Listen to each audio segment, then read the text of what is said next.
Okay, and we're live. That feels fun to say. Hi, everyone. I am so privileged to be reorienting us again to day 4 of Health Equity Week of Action. We began our day together at 11 o'clock when we were with Health in Partnership, and now we have the distinct honor of bringing one of our other allies, Doctors Against Genocide. Before we introduce them, I want us to take a breath and to bring our bodies back into the very critical conversations and metaphysical space that we are hoping to all enter in together. Today, our theme has been standing up against tyranny. We are speaking about violations to human rights. We are speaking power to move against ICE and state violence. We are speaking out against genocide, and we are being clear in our language. As I keep reiterating throughout this week, it has been a huge driver of our planning and our programming to bring that clarity into action. A week of action is not chosen by accident, and it is our responsibility as future physicians to create programming that responds to the times that we are living in honestly and transparently. I mentioned this earlier, but I'll mention it again. If you are having a response to the times that we are living in, if you are living in distress and unease, if you are feeling grief, you are feeling the emotions that you should be feeling. You are in shared community.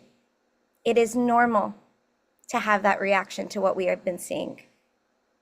And not only that, but it is those very qualities that make you so in touch with your humanity that will make you the physician that you were created to be.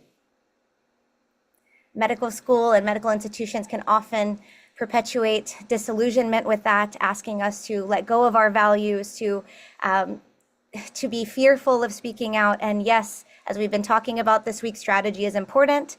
Safety is critical at all times, but neither of those things should make us have to abandon our values and the people who need us. It is a privilege to be in this world as a human with a voice, and it is definitely an added privilege to put that white coat on your back.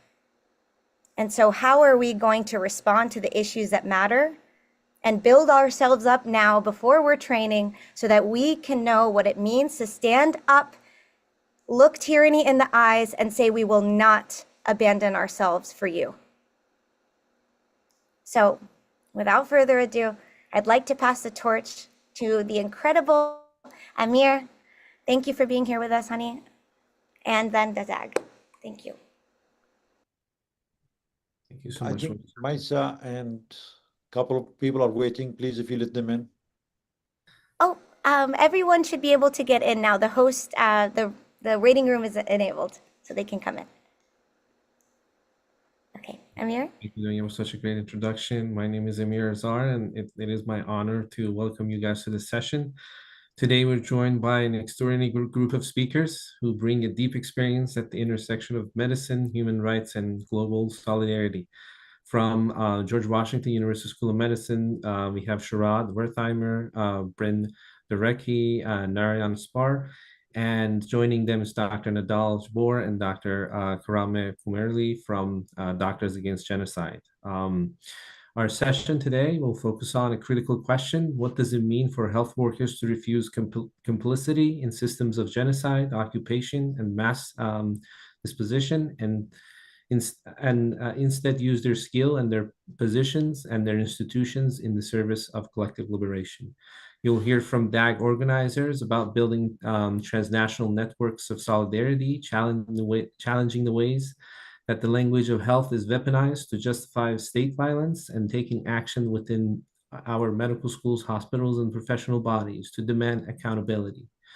They'll also share some of their campaign and organizational tools and frameworks that will help move us witnessing harm to actively opposing in our own context.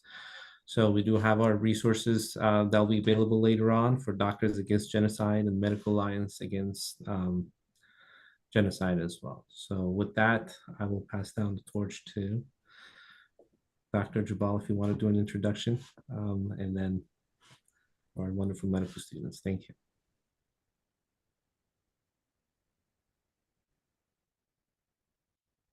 Okay, so it's our turn, I guess. Thank you so much for this. This is very encouraging. You guys are brave. You guys are leading the way in ways that others cannot even imagine possible. So, very proud of you, every one of you. Sharad, you're amazing. We really appreciate you and appreciate Donia, Bren, Narayan. Hopefully, we will meet you all in person, Nikita, everyone. And thank you for inviting us. Again, we're very proud of you, and you are definitely future doctors against genocide. So, welcome to the fold. I'm going to share some slides with you. And hold on.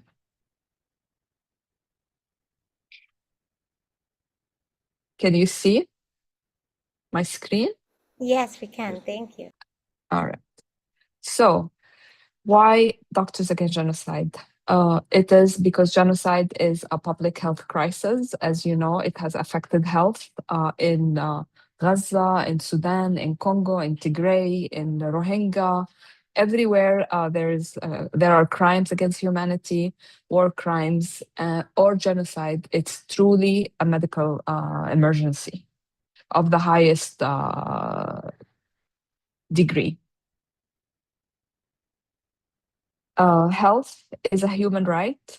I think we all go to medicine thinking that we should give our patients the same care no matter who they are. And we do not think whether they can pay, what kind of people they are.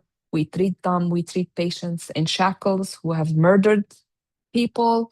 We treat people in prisons, we treat babies, we treat the innocents. Everyone deserves the chance to be healthy. And it is our responsibility as healthcare workers to protect life. And wars, genocides, armed conflicts are a major barrier in improvement in global health. Especially those of us who practice global health, we know that areas of conflict make providing health an extreme challenge. This is a research that Doctors Against Genocide did. And if you look at the number of genocides by century, unfortunately, the 20th century has been an extreme with the numbers of genocides committed, and the 21st century promises to be even worse. Almost every country in the world has been affected by genocide, either by committing a genocide or by being victimized by genocide. So it is a global problem.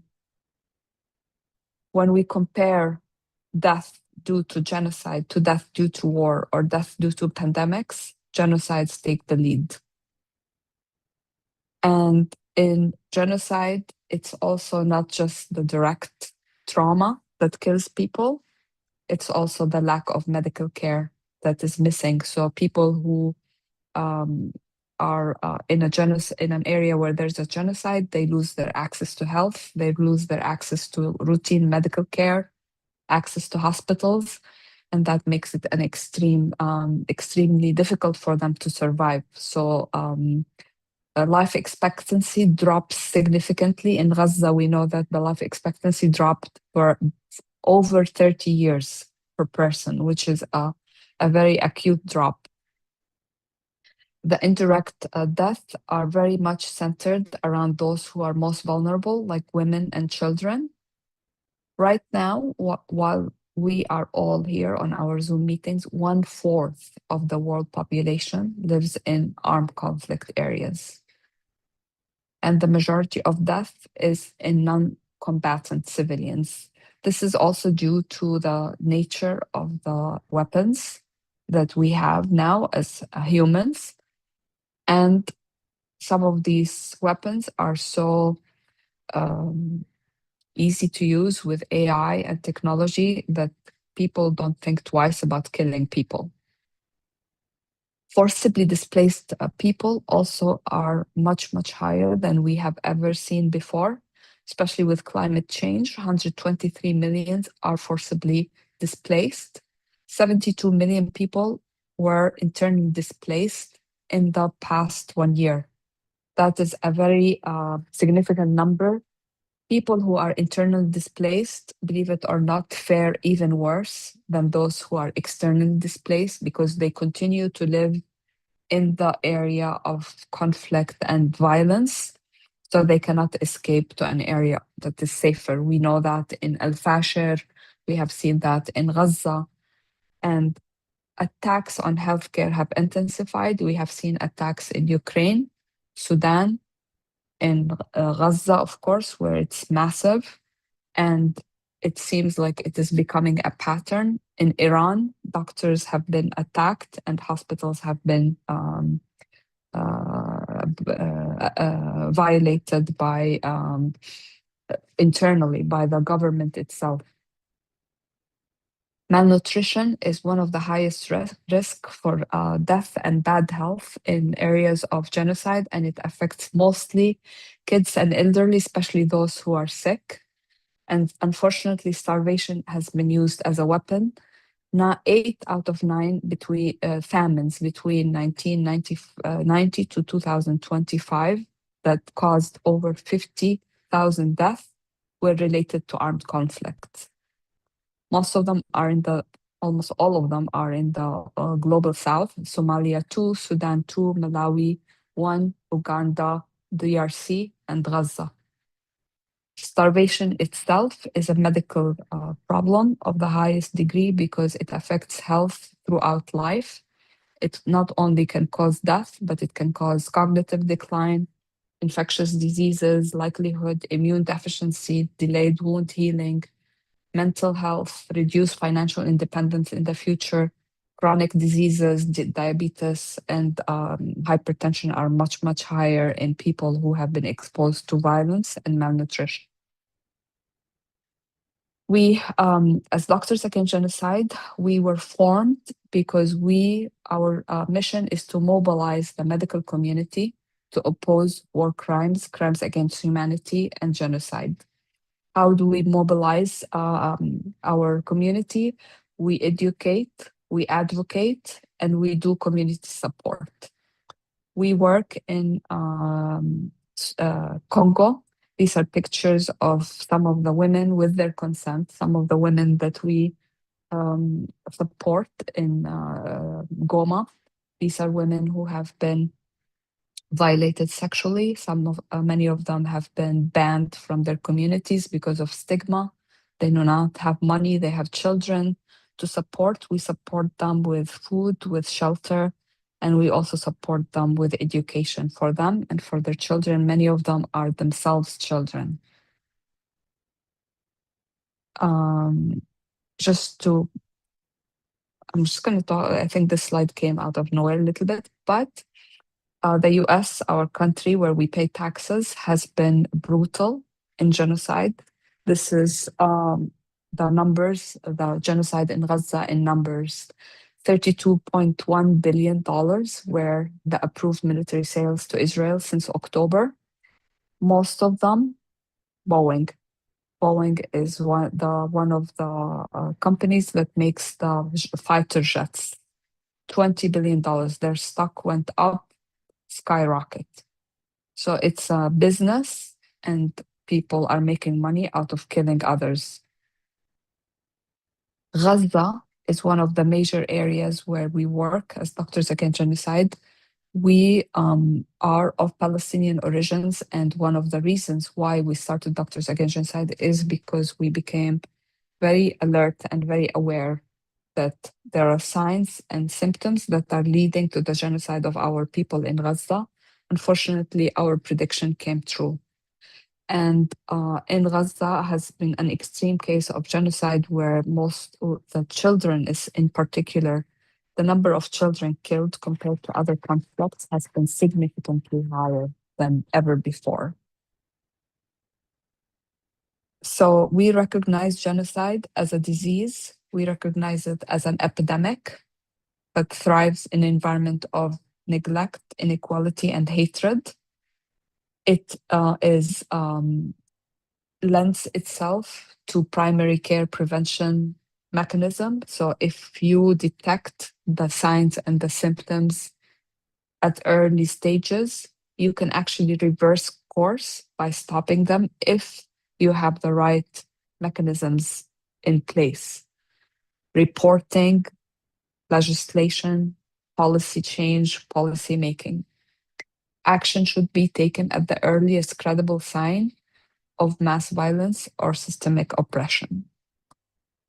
Because of that, Doctors Against Genocide introduced the medical definition of genocide to the United Nations. This is incorporated in the health report for the Special Rapporteur on the Right to Health at the UN. And it proposes that genocide should be defined medically, and we should not wait for intent to define genocide. Once we see the signs that lead to genocide, we as medical community should immediately call it out. These are scenes that Sharad knows very well and Bryn knows very well. And I'll go through the pictures. The pictures speak better than words. Narayan was there too. This is our Congress where we speak to power. This is how we meet with policymakers and we speak up and we demand that our politicians do what they should be doing, which actually protect people and protect life. This is Mary Beth. She's one of the students. She's just like you guys, and she's been a very regular person. These are our members holding signs. We also had 2 medical conferences, and we were at the United Nations protesting and speaking to special rapporteurs, the Commission on War Crimes, the Commission on the Right to Health, the Commission on Human Rights. So whenever we can, we actually try to be present and try to advocate.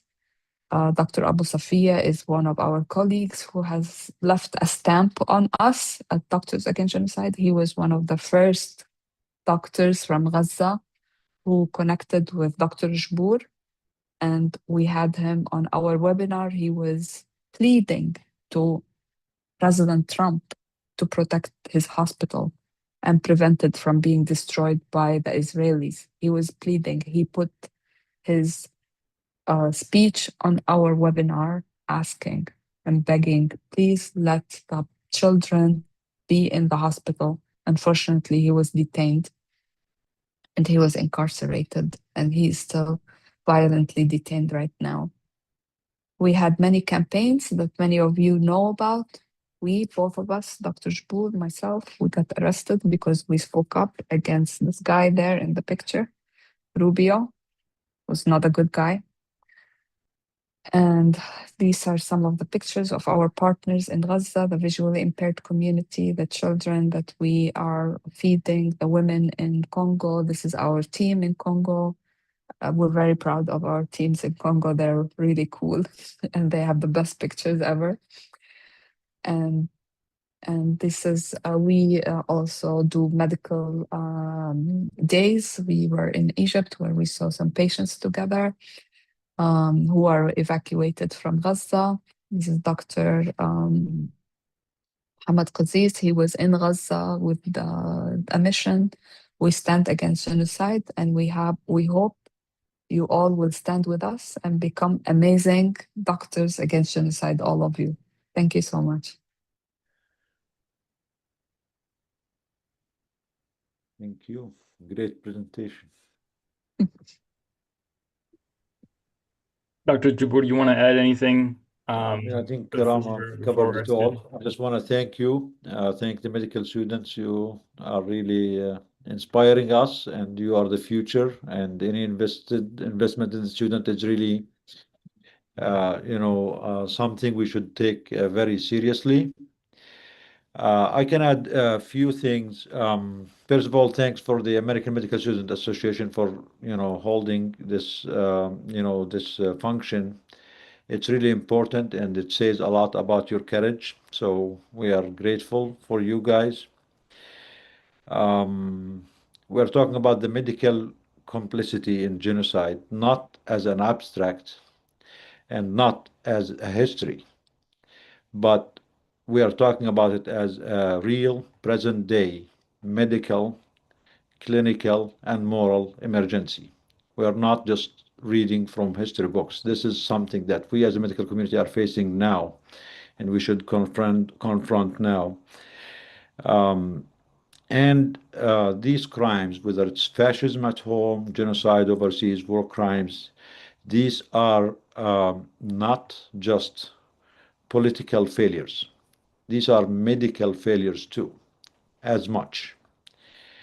When we measure our failure by the number of children who get amputated, the number of hospitals get destroyed, the number of people starving to death in children in Gaza and Sudan, Congo, and sorry about that.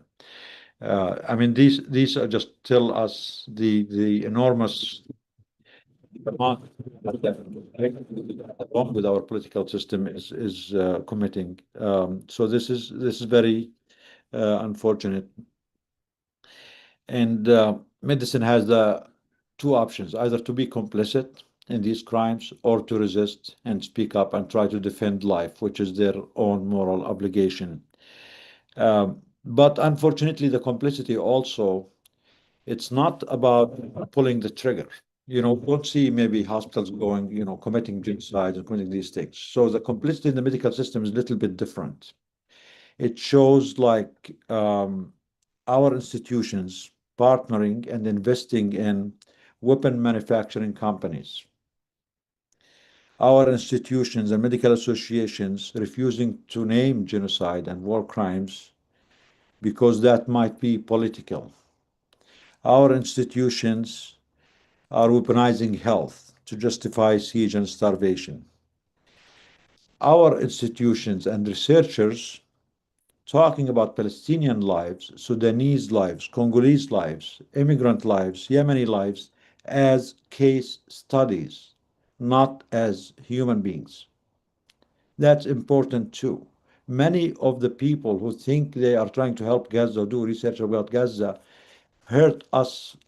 As a Palestinian, I can feel it because they see these people as case subjects. They want to publish, they want to be out there, they want to show numbers, but many of them, they don't see them as full human beings. These are not just your subject material. And of course, I mean, there are the good ones who really are cognizant of this and be careful with this. So when complicity hides behind these words like balance, objectivity, professionalism, but when professionalism, you know, stays silent in front of atrocity, is not really professionalism. This is criminal, and this is what complicity means. I have a couple more points. I know I want to give more time for the students. Because as Karama mentioned, we as doctors are trained to prevent harm. DAG did not start as a protest movement.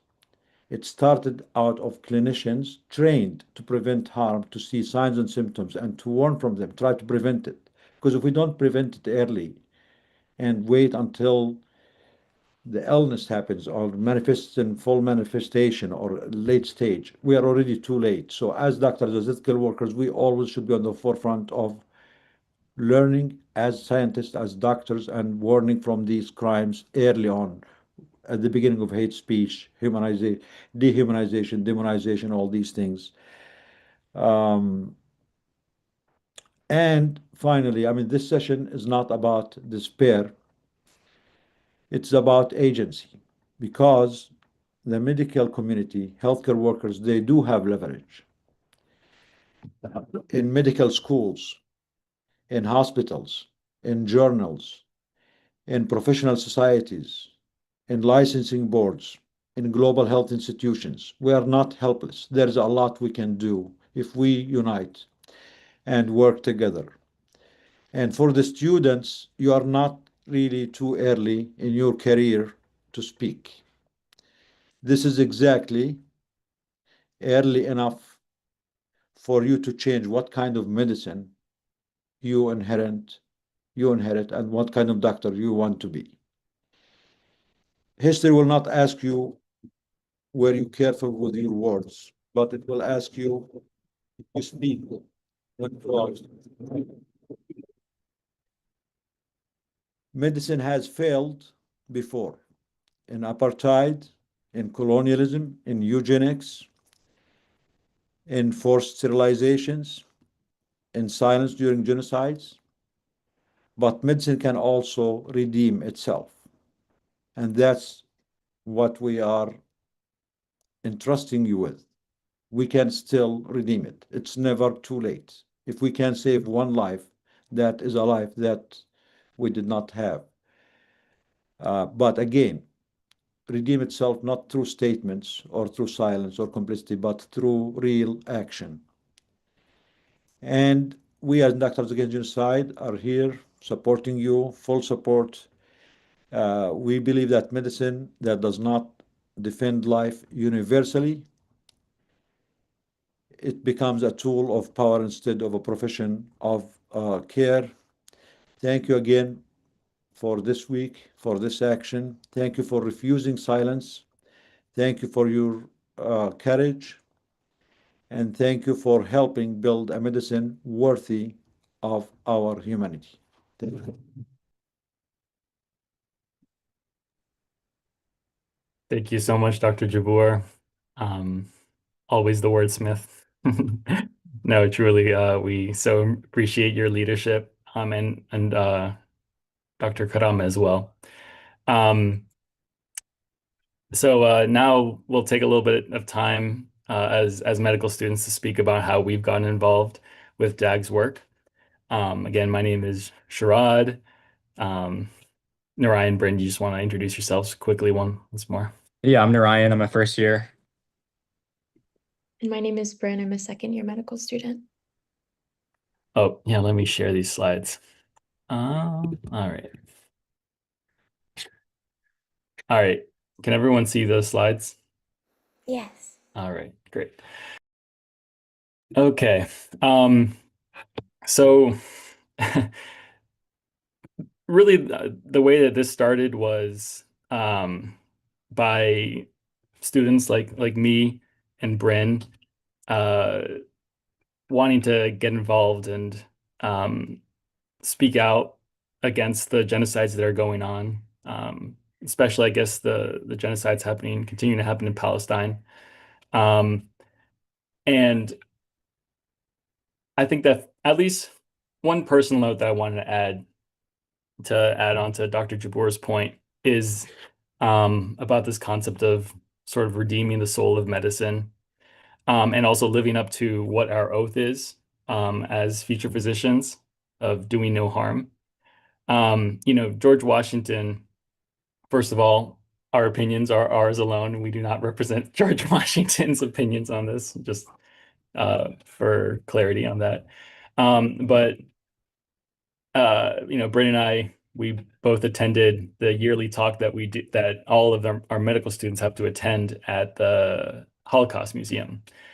And in that visit, we specifically participated in a whole lecture about the role of doctors in the Holocaust. And I think that left a big impact on me because, as Dr. Jabour said, it wasn't just the Nazi doctors who were, literally doing these horrific experiments. And they're also the doctors who, didn't say anything as they saw people being taken away to concentration camps and just stayed quiet to protect their own positions. And I think that that's something that left a big impression on me. And because I had been involved in other anti-genocide work before, but outside of my role as a medical student. And that's why it was so important for me. And I think that that's something that other students who have got involved with DAG share, is that we wanted to really live those values as professionals, as future doctors. And we didn't want that to be divorced from who we were as future clinicians. So we're just going to give a quick overview of the ways that students have gotten involved with DAG. So one of the main way is, as you can see here, we have gotten students together to attend the monthly advocacy days. And let's see, there we go. Okay, yeah. So we've had a lot of fun at these advocacy days. And I guess we say fun in relative terms because it's fun in the sense that we are building community, we're building our skills as physician advocates, and we're in community with like-minded physicians and healthcare workers who care about speaking up against genocide and other crimes against humanity. And we have fun by meeting people like Representative Rashida Tlaib. Although the meetings themselves are generally not as fun, because it could lots of times feel like bang your head against the wall trying to get representatives and their staffers to take actionable steps to prevent the killing of innocent people. But I think that these experiences have been really important for us because we need more doctors to be able to be on the Hill and in all of our state houses and be able to speak with policymakers about these kind of issues. And this isn't just about Gaza, right? This is about immigrant rights. It's about racial justice. This is about, even maintaining the scraps of Medicaid and Medicare that we still have. Doctors are going to have to be able to speak up and fight for human rights, whether it's for US citizens or people around the world. Bryn, you want to talk a little bit about the work we've done with research? Absolutely, I would love to. So again, my name is Bryn. I am one of Sharad's classmates, and I was brought into this cause through him and his inspiring work with DAG, as well as Dr. Jabbour and Dr. Karama. And one of the major things that we've done through DAG, the student branch, is we have started a grand rounds with doctors from Gaza, specifically with Nasser Hospital. And through that, we've taken the stories that they've shared with us and made them into advocacy scripts that we can share with the staffers that we meet on the Hill. And this is an example of one of the pieces of testimony that we were able to share. This specific example, we had heard the story of an 11-year-old girl who had epilepsy and who ended up in a coma in the pediatric intensive care unit. She presented to the hospital with status epilepticus, so she was having continuous seizures, and it could lead to severe brain damage, as we all know. Doctors had given her all of the medications they had at their disposal to help, but they could not control her seizures. And after about a day, they placed her in a medically induced coma to try to prevent further damage to her developing brain. The biggest issue here was not the fact that the doctors weren't doing everything they could with the resources they had at their disposal. The problem was that Nasser Hospital did not even have a functioning EEG machine to track whether her brain activity was due to the prolonged seizures or due to the medications that they had put her on to prevent further damage. This is a basic life-saving tool, and it would be considered a travesty for any hospital in the US or anywhere in the world to not have a single working EEG on site. And yet this is a daily reality of being a physician in Gaza. The blockade on life-saving healthcare is a direct violation of the so-called ceasefire that took effect in October. And there have been many violations of this ceasefire since then. This is some of the testimony that we shared on the Hill. And as you can see in the picture to the right, we met with the staffer of Representative Alma Adams. And after sharing this testimony, she was so moved to hear it that she ended up signing on to House Resolution Block the Bombs Act. And it was just a huge win to know that what we're doing on the Hill is having a direct impact on legislation. So Sharad, if you want to go ahead and go to the next slide, I can talk a little bit more about the legislative research that we've been doing. Another key part of what we do is helping draft legislative letters. And these letters help hold the administration accountable to the so-called ceasefire that they have helped broker. In this particular letter, we were demanding immediate action by the administration to allow for the full opening of the Rafah border and to allow for the free flow of aid that has just been sitting at the border for months now. And many individuals in Gaza are suffering from a lack of shelter, a lack of access to medical care, a lack of access to basic, simple medications such as paracetamol, acetaminophen, and allowing the free flow of aid at the crossing is not only a vital way to help these poor innocent people, it's also a way to uphold the ceasefire and the international law that has been violated for so long. Sure, if you want to continue on to the next slide. The final thing that we want to talk about is, amidst all of the hard work that we've been doing, we also want to acknowledge and celebrate our colleagues in Gaza. And these few pictures here are highlighting the graduation of the class of the Phoenix, which was the medical student class of 2026 that graduated in Gaza. These students have overcome the most incredible things to be here and to become doctors in their own right. We, on our weekly student grand rounds calls, have talked to students who are living in tents on the beach and continuing their homework by their cell phone camera light. It is just incredible, the resilience and the strength that these students have had. And we are so incredibly proud of them. And we're also so incredibly proud to partner with the Samir Foundation and with DAG to help support this cause. And then Sharad also wanted to note they do watch a lot of Ninja Nerds, so they're just like us. When there's internet, which When there's is, internet. in and out a lot of the time. Absolutely. Even in our calls that we've had with them, it is really devastating to see that we will cut out in the middle of a conversation, and the access that they have to even electricity, internet, let alone food, to be able to support their studies is very scarce. So if you want to continue to our next slide, here are some ways you can get involved with the student branch of DAG. First and foremost, we want to announce that on April 14th in 2026, April 15th, I believe this is what should say. Pardon our typo there.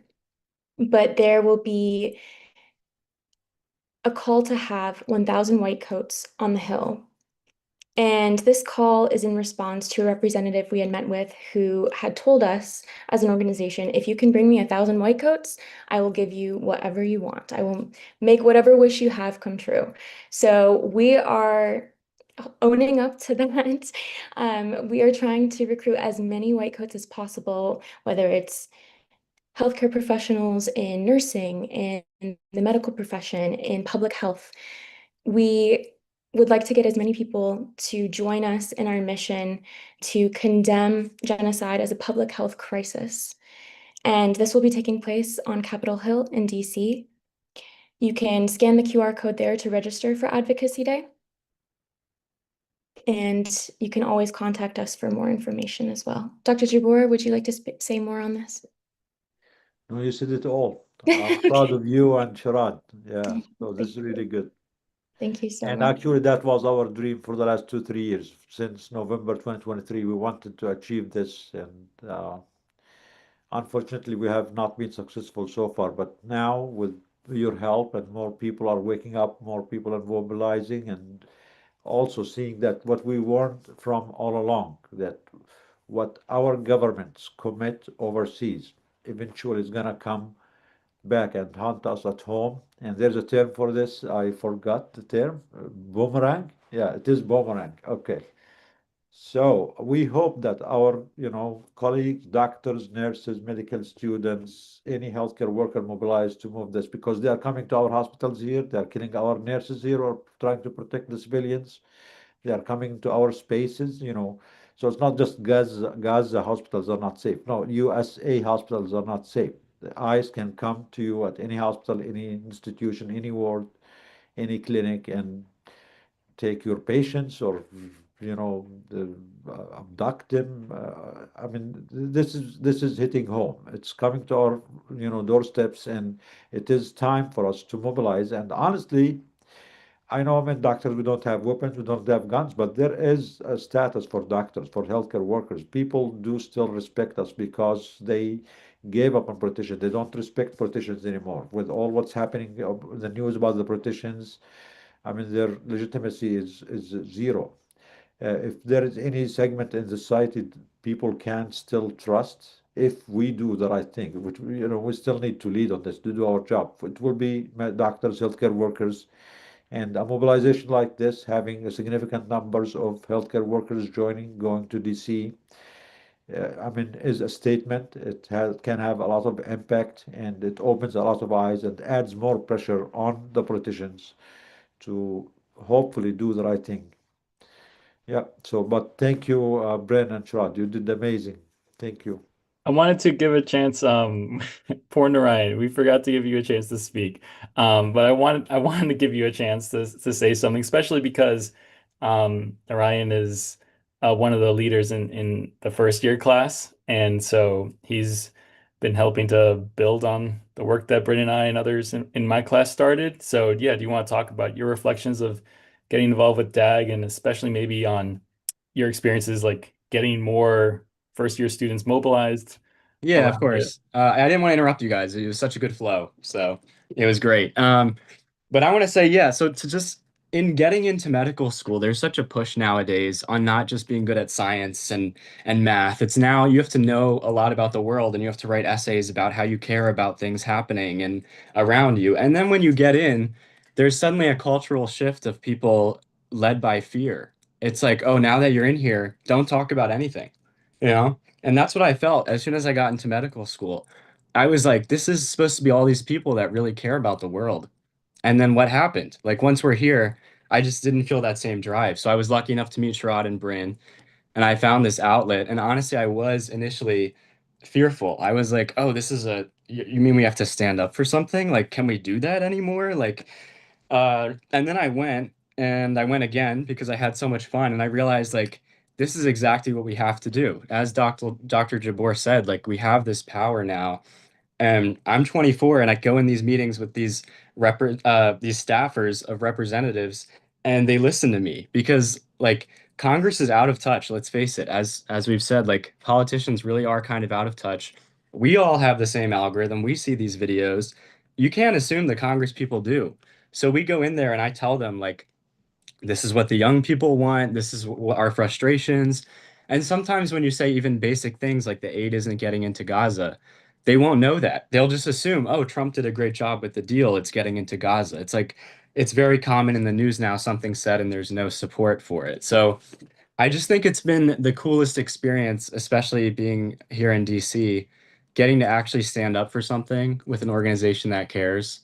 Um, and really like yeah, that firsthand experience of being a leader, as Sharad said, I guess, in terms of this movement that you're kind of helping be a part of, and it is the future. The pendulum is going to switch back.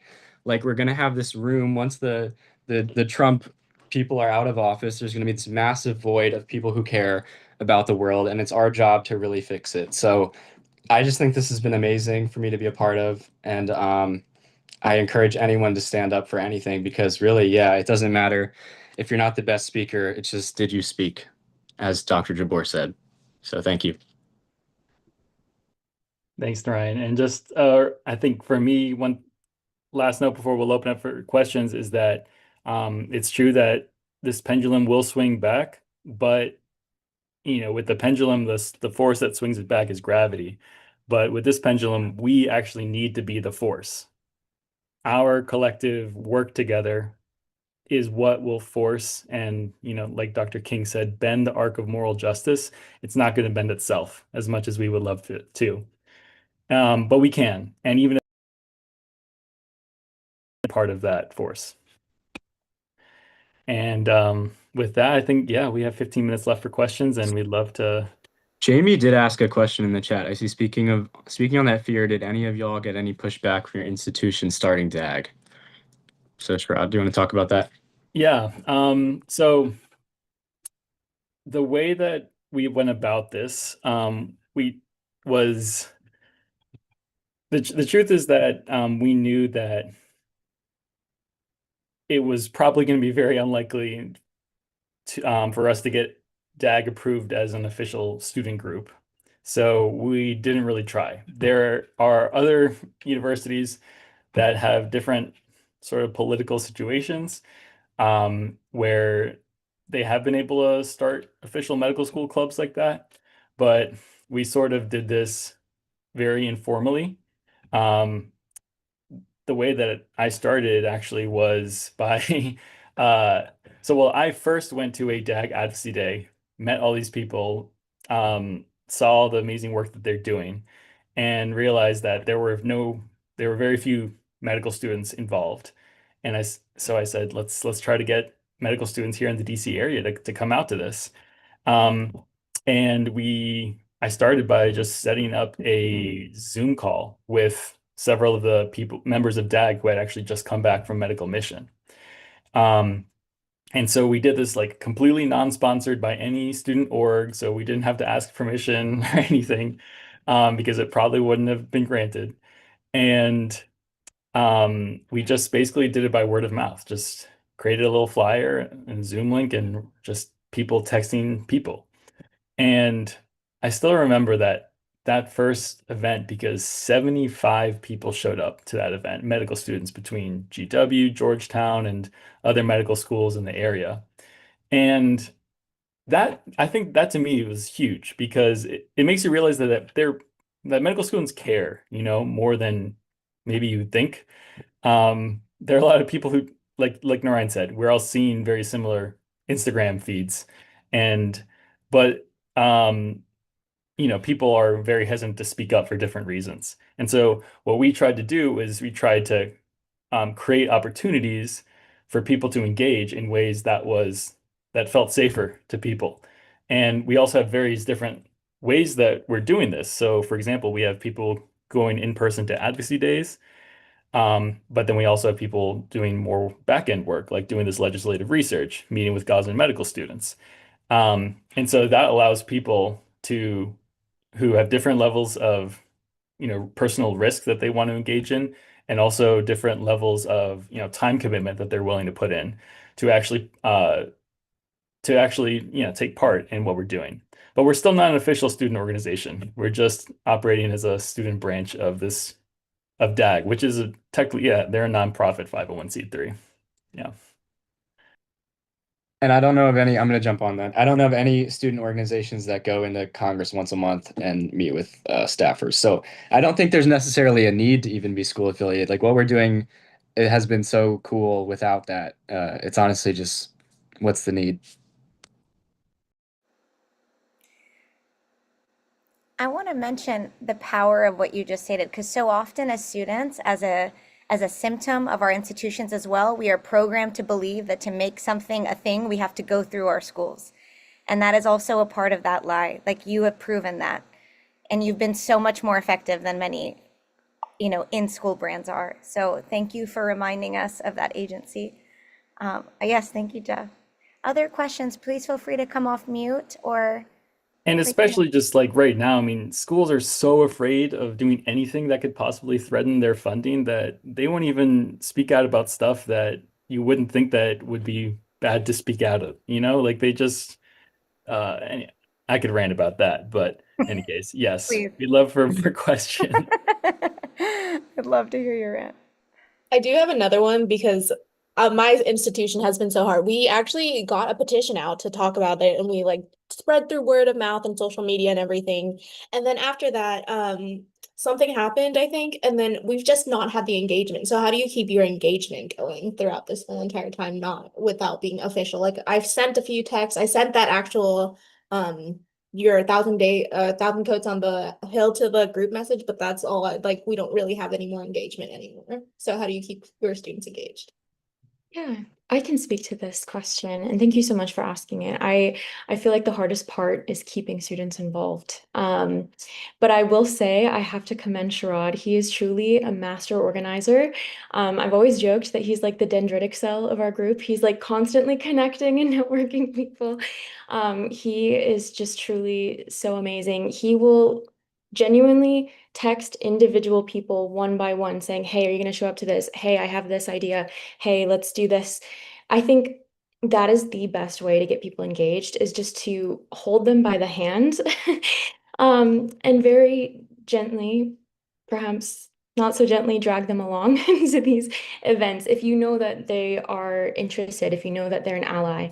And then something else that Sharad mentioned earlier too is that not every student has the privilege or the ability to be able to speak out on these topics. We want to acknowledge that students have a variety of different ways that they're coming to this cause, and not everyone can be as public facing as showing up on the Hill. And so a lot of the opportunities that we've been trying to develop recently for our students are through research, are through legislative letter writing, ways that are still very impactful, but are not necessarily putting students at risk of being doxxed, of being affected or even suspended by their institutions. We've seen incidences of that at different institutions. So we're just trying to develop a variety of different ways that students can get involved and feel like the barrier is very low, right? I think it starts with something like a webinar. It starts with allowing students to see how to be involved, how to be an advocate, and kind of moving up from there. The way that I got involved was through a medical advocacy workshop that Sharad had put together. It was something that I had never really considered myself a political person until I moved to DC. And I didn't really know how to be an advocate. And so Sharad had hosted this very small roundtable type of discussion, and it felt very safe and it felt very secure, and it felt like a great way to learn how to approach being on the Hill, how to have these conversations that are really difficult but really, really important. And I think making the barrier to entry for these types of things as low as possible is very key. Narayan or Sharad, I don't know if you want to add on to that. One thing I'll add, yeah, is that, and I mean, prior to coming to medical school, one of the things I did was I was a union organizer, and so those skills actually have come in really handy, actually, because you just understanding how to unions are about trying to reach as broad a base as possible, and then identifying leaders within the groups and training them to help lead the people around them. And I think so part of the strategy, and Bryn touched on this, is having events that have broad appeal and that are maybe lower stakes, such as the webinars. And then you know that you're never going to we're not expecting 75 students to like reliably show up every week to come to the Hill or be involved in stuff, but we know that there's broad interest, and that if you have an event like that, then you make sure that you boom have a link that people can sign up to if they want to get involved. And then the people who are potential leaders will probably, and who are really engaged, will sign up to that link, and then you work with them and you build from there. The last thing I would say that's very important is, and that we've Brandon and Ryan have both helped with this a lot, is social activities, because and this is a really great aspect about the DAG advocacy days as well, is that we can't just always be in fight for justice mode. We also really need to build community with one another. And this is especially important because in medical school, we're kind of always on guard and sort of in somewhat of it feels like a hostile environment a lot of the time. And so building community with other people is actually part of what helps to build more sustainable long-term organizing. And so we did this by Bryn hosted a great event where we were at a cool coffee shop and we were all writing letters to support Palestinian children who had been injured or had amputations through in partnership with Heal Palestine. And then Narayan, Narayan, you want to talk a little about the event that we put on? Just I DJ'd a party at Sherrod's house. It was a pretty good mixer for a lot of the different like branches of DAG. So yeah, I just to add on to that, and then I'll give it back to you. But like, I feel like everyone watching this, we feel like the world is kind of falling apart, and it's that the community comes from countering that. Like, here's people that care, and it's not just I see them at some school club. It's like they care. I know they care because we care about the same things. And then when we're working towards that, it doesn't really feel like work. It's like we all get the same sense of feeling good at the end of it. And so it's like a virus that just keeps spreading to people, and that's how we recruit, by doing good work. So a good virus. Yeah, and I think the part of that good virus is that medical school forces us to sort of dissociate parts of our brain that care about these issues in order to continue making it through and get through your Anki cards and all that kind of stuff. And so there is like this feeling of catharsis, I think, when you're being able to work together in community with other people who do care. Even, I mean, even off the hill, even if you're just, uh, you know, even if you're just like hanging out in a formal gathering, just creating those intentional spaces. And for example, that party was how we got Howard students to come and get involved with DAG for the first time. So that party was huge. And so, I mean, that was a good strategic move. I love that party. I want to add one more thing.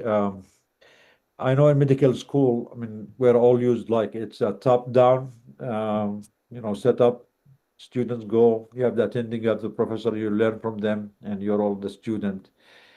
This space is actually completely different. At DAG, our work with the students, the doctors, the students, actually, it's only one space where knowledge and experience is mutual, because the young generation, there's a lot of skill, a lot of talent, a lot of fire, as Narayan mentioned, in the younger generation that we, the older generation, we want to learn from. There are so many things we're not good with technology. We're not good. Maybe we're not even, as smart as you guys with so many things, how to access networks, how to access so many things, how to do research. So here is a space that we all are the same. We learn from each other. I'm learning from, Sharad, from Bren, from Narayan all the time. Oh, we have this idea. What do you think? How we can do this? It's a work that everyone feels like family. Everyone feels like a team, and it's kind of like a fresh air compared to, as Sharad mentioned, not always, tense or on the run or having to, listen to what the attendings and the professors are doing. Is something that you actually are an actual participant. Your ideas, your knowledge, your skill, your networks are valued as much and many times even more than others, because we're all new to this. We want to create something for all of us, and we want actually the younger generation to be leading this kind of work, because Narayan maybe will be the one leading the next meeting all by himself, since everyone is becoming more senior. So yeah, so thank you. Everyone is welcome. There is no intimidation, there is no fear. I mean, when we do all these things, you will find out that actually you're much smarter than everyone you're talking to, those staffers, those Congress, those politicians, and you can mold your message the way you want, that you can make more impact on them. And yeah, I mean, honestly, the people who go to medical school are very smart. And if we put our heads into this, we can really make a big difference, because it's already, a very selected, very unique, group of people. And I think it was, I don't know what happened, why medicine was kind of sidelined all along and was pushed just to do, the service, the technical part, without, as we mentioned earlier, without insisting on the soul of medicine. We care about life. I mean, anything that impacts life is our job, it's our oath, it's our business. So whether you're a politician or an economist or anything else, if whatever decisions you make is going to impact the human life, then you are coming under our jurisdiction, and we should have a say into this. We should not be excluded. I think it was, in a way, a colonized way of medicine. Just put them in the, in the ER rooms, in the exam rooms, and lock them up. But we should refuse this, and we can only do it all of us together. And as Bryn also mentioned, everyone can can assist their own risk. Not everyone needs to go and jump, doing protests and shouts and be doxxed, all of that. So, some people are comfortable with this. They are welcome to do just that. Some people are not comfortable, but there is something that everyone can do. You assess your own risk, and there is a space for you. You can be in the front, in the middle, in the back seat, doing research, just moral support, educate others, educate your colleagues.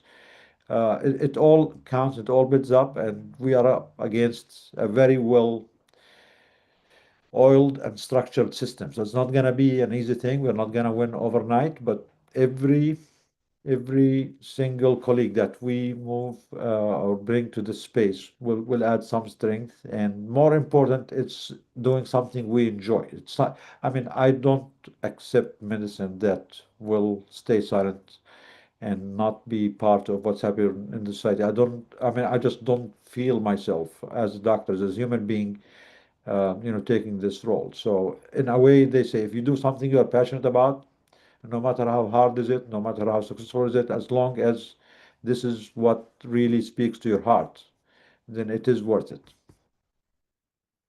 Thank you. There are no words, Shard or Bren or Nuran, anything else before I try my very best to put into words how I'm feeling as we close this session. No, we're already over time. I mean, it's honestly kind of a miracle that we actually are only 2 minutes over time. We could talk forever, but we're gonna try to, let's cut it off here. No. Thank you so much, each of you. These are the sessions that we need to be talking about. These are the things we need to be talking about. This is the education that we need to be getting. This is the activism that we desperately need. We were just speaking earlier today, friends, about how, I mean, exactly actually what you said, Naryan. We get to medical school and then suddenly we lose sight of why we worked so hard to get there. Where did the dream go? It was so strong, and then suddenly you get sucked in to the system and into all of the responsibilities and the high performative demands, and you lose sight. And then you wake up and it almost feels like it's too late. You've lost that urgency in you. And these are the types of environments that remind us. And so there's no way, and nor will I attempt to encapsulate what we've taken away from this evening, because I know for each of us, we are having a spiritual and emotional, a somatic experience in response to this. But one thing I will say is that community serves not only as resistance, but as reminder. So it is so important that we surround ourselves with one another so that we remember why we had this call to action in the first place, and so that we can we can have our true north as we continue through the field, so that as soon as we touch patients, as soon as we're in the room, our vision is clear, and we've worked as hard as we can to retain that moral compass. So thank you so much, Dag. We are so excited. And friends, I hope you'll stay with us. We have an extremely exciting session here shortly as well. I'm going to pause before I introduce them to pause the recording and the stream. Thank you so much. We'll see you soon. Thank you.